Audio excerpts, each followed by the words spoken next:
Alrighty guys, in today's video we're going to be looking at our model list feature within PrintUP software. But before that, let's have a quick intro first.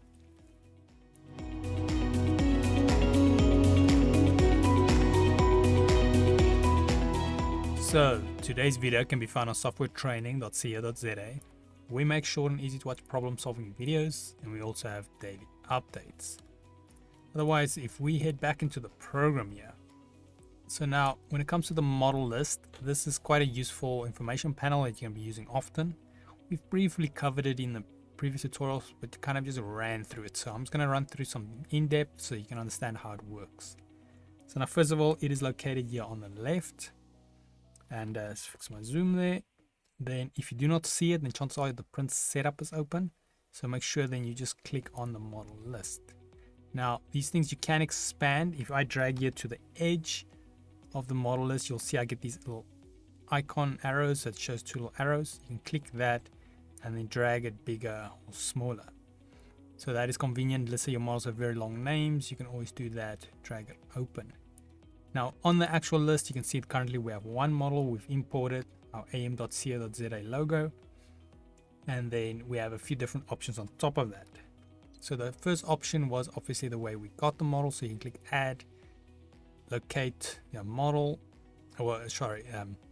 That's not how we got the am.co.za1. This is how we get the OBJ and STL files. So you'll go to add, locate it, and then import it. But you'll see the graphics we imported is automatically converted to a STL as well. So if we look here at the extension, you can see there it says STL. So that is our first option from our model list. The second one is we can obviously duplicate things. So if we have a layer selected, or even here it might be multiple ones, and you select it like this, or you can select it on the actual drop down, on the model list. Then we click that duplicate. You can choose how many duplicates you want. So as you can see, there's got a number of copies, 1, and then I'm going to say okay, and then that pops it on top or wherever it fits it. It's not always consistent, but it pops it in a nice manner where it's not exactly on it. Then the last option we have here is delete. Now any model you want to delete in your file, you're gonna have to do with this, and that is like, it doesn't work like other programs where you can select it and hit delete on your keyboard.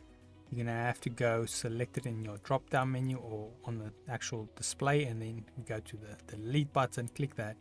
Then it will ask you to confirm that you want to delete your model. I'm just going to say okay, and then you will notice it removes it. Now otherwise, that is it on our model list. Like I say, if you do not see it, make sure you click on it. That might be on the print setup. Then you can do all your model relevant selections and that from there as well. But yeah, otherwise in the meanwhile, if we head here to softwaretraining.co.za, guys will notice we've got a variety of different softwares we do cover, and you can also isolate your search on the top right. If you do not, however, find the training videos you're looking for, just simply go here, request a training video, fill in the mini form, and then we'll do our best to try and make that for you. But otherwise, thanks guys for watching, and cheers.